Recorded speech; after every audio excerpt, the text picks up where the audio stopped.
economically?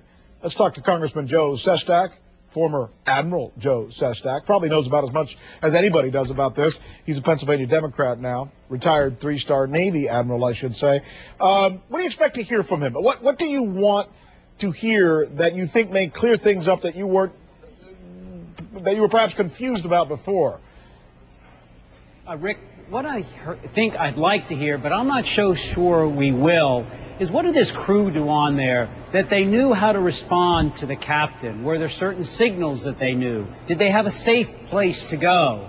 So those types of more covert anti-piracy measures, I don't think we're going to really hear about, but let's hope we get them out to the other types of merchant ships. Second, I know he's going to say, and I've read his testimony, that we should have the 5 senior officers in each vessel be armed and the captain to be able to control those 5s.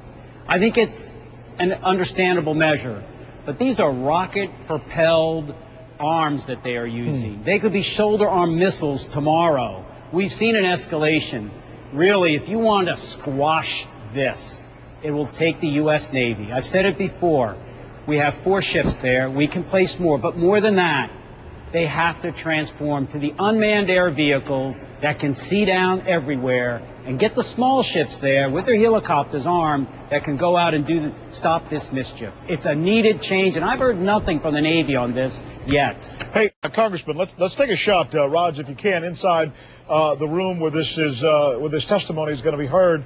There it is. We understand they took a recess just a little while ago. We told it was a 10-minute recess, but you know how those politicians are. They'll tell you 10 minutes when it actually lasts. I actually heard they had to go over for a vote, the senators. Oh, is that what's going on? That's what I just heard before I came on. So what's your best guess for when you think these guys will come back? I think if they just went over for a vote, it could be as much as 30 minutes. You know, I'm really interested in, for the first time, hearing his story, because the story in and of itself is captivating, and we've heard it from so many sides.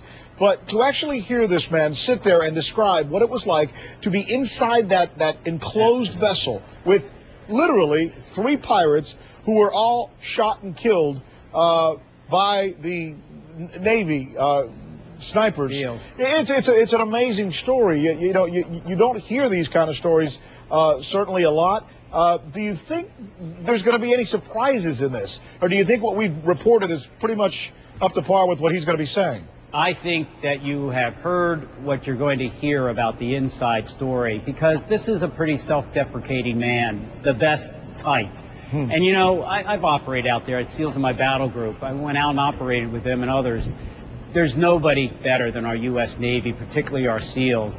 You know, that said, though, what I'd like also to hear him say is, and he does have this somewhat in his testimony, how good is our communications, particularly from all U.S. flag vessels, to the U.S. Navy? I mean, if you're able to communicate and tell that something's going on, and we have the right types of flying vessels out there, you know, maybe we can even do more. So I hope that's what we're hearing. But I have to tell you, hey, Joe, I think we got him. I think he's started to speak. Let's you and I listen in a little bit. What do you say? We got it. All right, let's do that. And I'm a licensed American merchant mariner. I was in Damascus, Alabama, when it was attacked by pirates off the coast of Somalia on April 8th.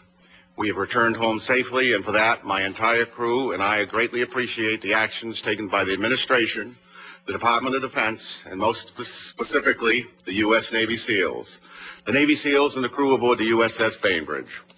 I want to thank the management of Maersk and Waterman Steamship Corporation, who handled the situation, the crew, and our families with great care and concern. And equally important, I want to publicly commend all the officers and crew aboard the Maersk, Alabama, who responded with their typical professionalism in response to this incident.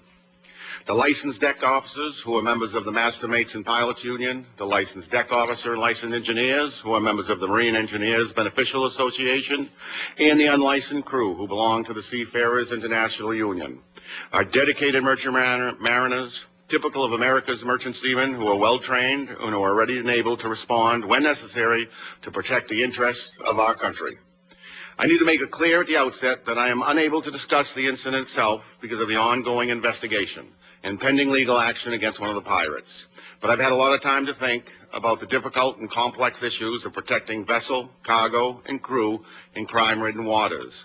So the focus of my comments will be my beliefs, based on years of experiences at sea, and what can or should be done to respond to piracy and to protect American vessels and crew. I should also say at the outset that I realize that my opinions may differ in some ways from other recommendations you have heard before and may hear today from others on the panel.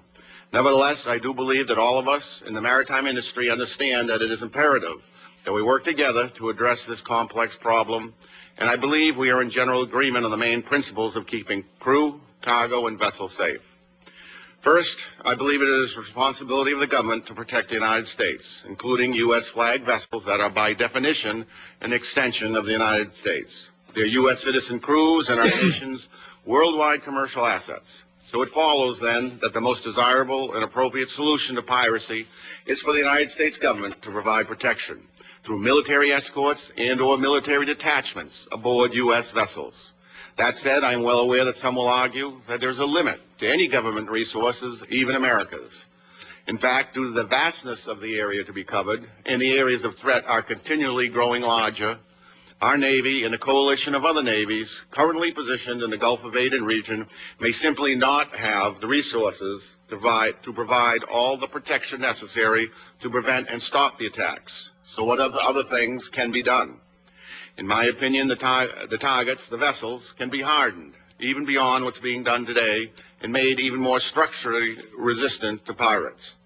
In addition, more can be done in terms of developing specific anti-piracy procedures, tools, and training for American crews. I do, however, want to emphasize that contrary to some reports that I've heard recently, American mariners are highly trained and do receive up-to-date training and upgrading at the private educational training facilities jointly run by the maritime unions and their contracted shipping companies. I have also heard the suggestion that all we have to do to counter piracy is just arm the crews. In my opinion, arming the crew cannot and should not be viewed as the best or ultimate solution to the problem. At most, arming the crew should be only one component of a comprehensive plan. Well, there's a buzzword that we've heard so